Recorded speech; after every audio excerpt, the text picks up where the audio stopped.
food is very important, extremely important for your well-being, your health, and the way you feel. The Smiley Meal, which is my own dietary plan, which is simple enough, straightforward enough, and structured enough for anybody to move from junk and not knowing exactly what they're eating to having a very serious and very easy to apply structure.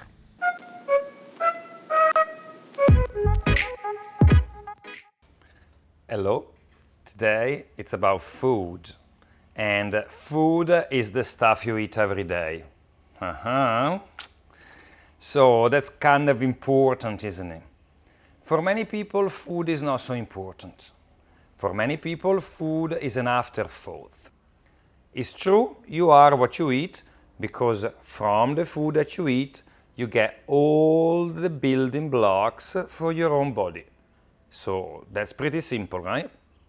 Not just that, but also the food should provide loads of vitamins, minerals, and phytonutrients, which are essential for a healthy body, a healthy mind, and a good long life.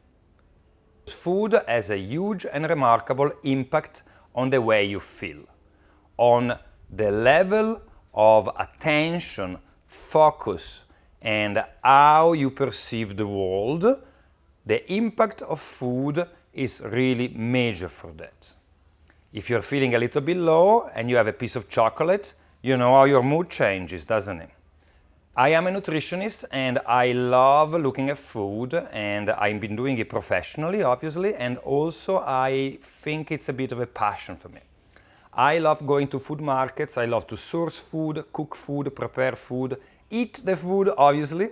And when it comes to dietary plans and the different models out there to help people decide what type of food is good for them, we can divide sort of the spectrum into the vegan vegetarian side and then the high protein side. On top of it, we can talk about the ketogenic diet, but let's stick with the two major sides of the spectrum, okay? In my opinion, something that nutritionists sometimes don't talk about, or at least the media doesn't report very well, is not just whether you should be eating meat or no meat, how much fish, how much protein, no protein. That's important for sure. But what a lot of these conversations are missing is the fact that your food has to be high quality. It is more important that your food is high quality than if you're eating more or less meat, no cheese, no dairy. If your food is high quality, half of the problem is solved. Okay? This is very important, so please be mindful of it and think about it. If you are a vegan and you go on junk food, you're not going to be healthy in the long run, okay? Not even in the short run, because if you're a vegan and you go on high carbs, processed, ultra processed food, fake soy products, etc., you're not going to get the micronutrients that you need, not enough of them.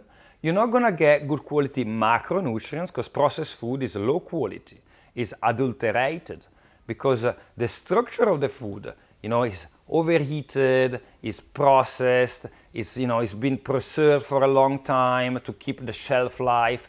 This is not good, okay? It's going to create lots of inflammation. It's going to bring in pro-oxidants, and create oxidation, which ultimately ages the cell.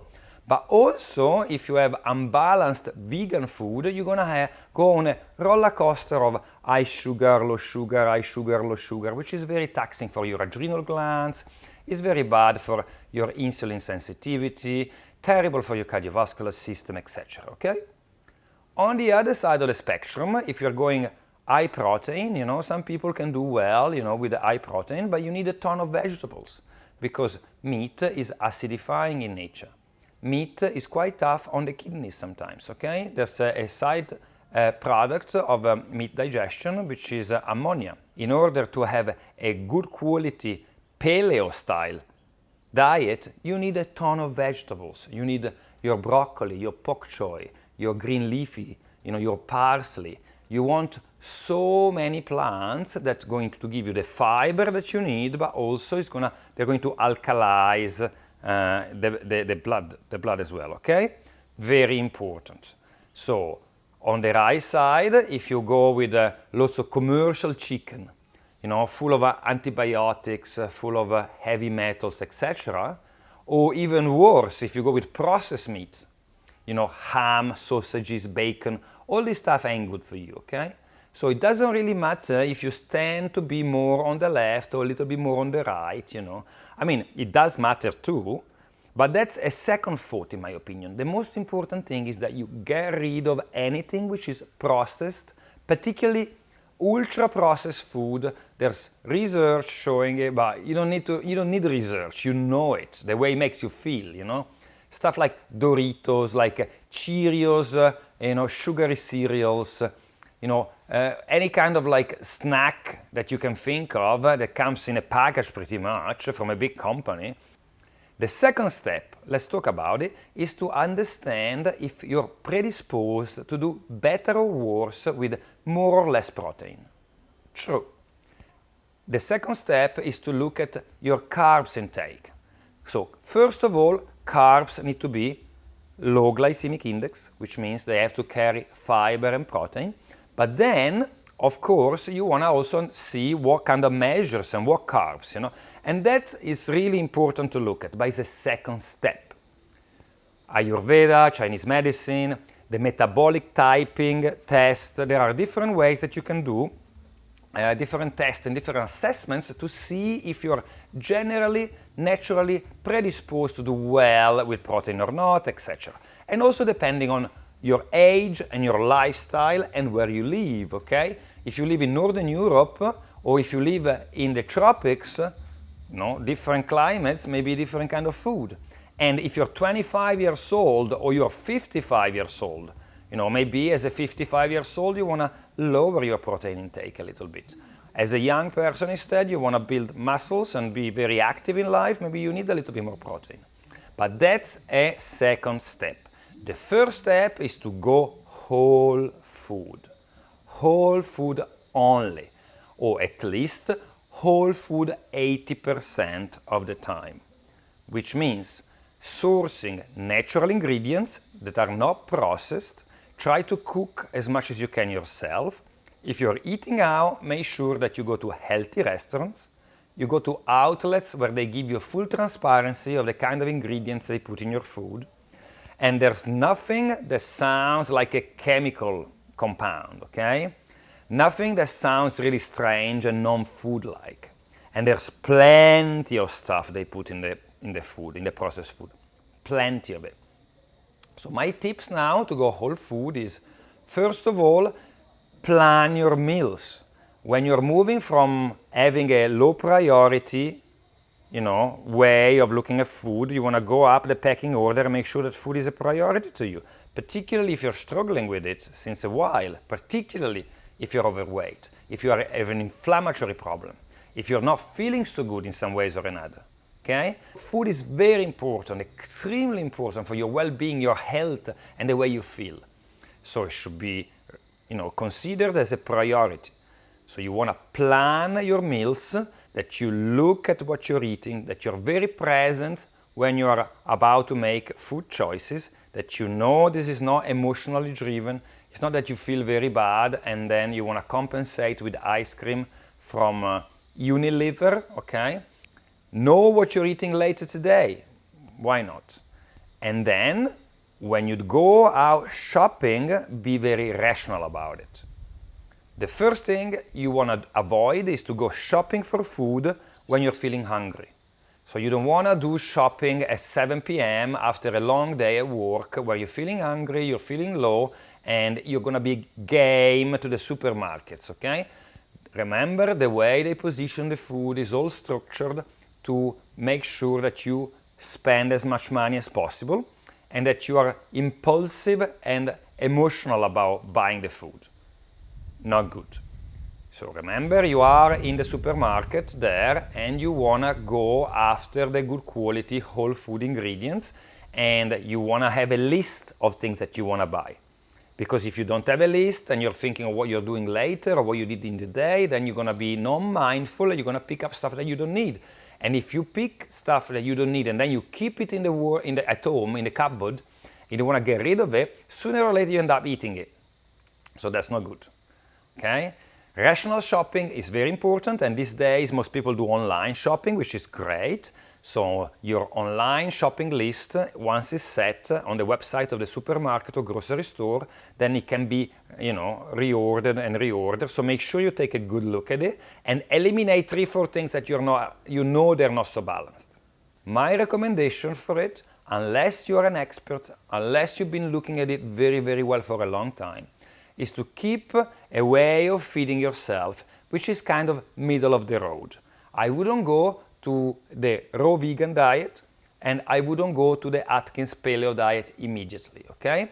Maybe your body requires quite a bit of protein, so you want to go towards the right later on, absolutely fine. Or maybe it's good for you to get lots of plants and alkalize yourself, and maybe, you're a religious person or you have some ethical beliefs that pushes you towards veganism. Absolutely good. What I'm saying is that you want to build the knowledge and see how your body reacts to changes in food gradually. So take it as a 2 years or at least a 6 months journey. You don't want to jump into an extreme diet immediately, unless of course you're doing it for detox and you're doing it in a guided and safe way, okay? So of course sometimes people love doing some raw for a while, because that's very alkalizing, it's very good, and it's a bit of a reset. But then you don't want to stay on the raw forever. You want to gradually reintroduce some of the cooked food, to make it easier for the body, etc. So the middle of the road way is like a Mediterranean diet type of regime, or what I call the Smiley Meal, which is my own dietary plan, which is simple enough, straightforward enough, and structured enough for anybody to move from junk and not knowing exactly what they're eating to having a very serious and very easy to apply structure.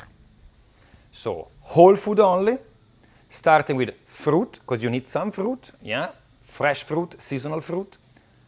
Then you want to have some raw vegetables, salad, absolutely great, doesn't matter what kind of plants you put in the salad, greens are always the best, but different colors are great.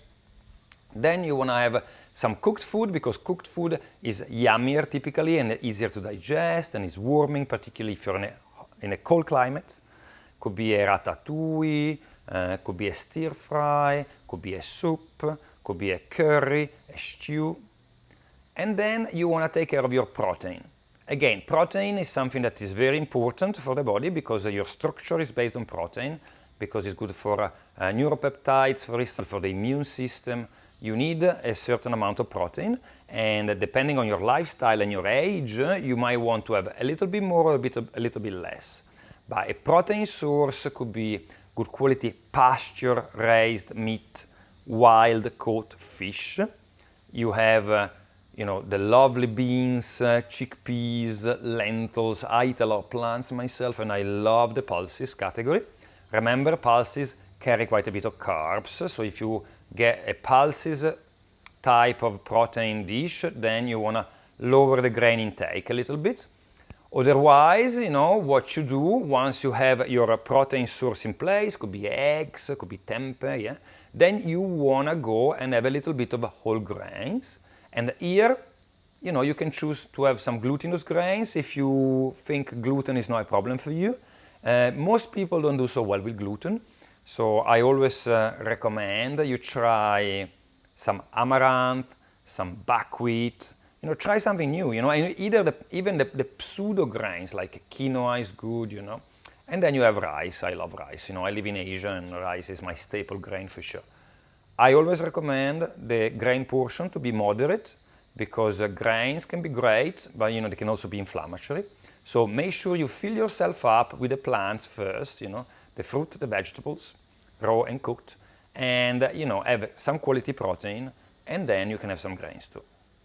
This is an easy structure for you to start moving away from non-whole to whole food. That's the first step. Once you achieve that, and most of the times you eat whole food only, high quality, fresh ingredients, natural ingredients, no preservatives, no additives of any type, no white stuff, bleach stuff, etc., then you can do the second step, which is starting to learn about yourself, looking at yourself in a context of science, in a context of traditional medicine, and trying to understand if you indeed need a little bit more protein, a little bit less protein, a little bit more fat, a little bit less fat, etc., etc., etc. Simple? Well, it is simple in theory. Intellectually, I think it's simple. To put it in practice, it takes a little bit of focus, a little bit of can-do attitude. And to change the way you eat, there's lots of emotional, triggers related to food and the way we eat. So, good luck. If you need any help, I'm always here.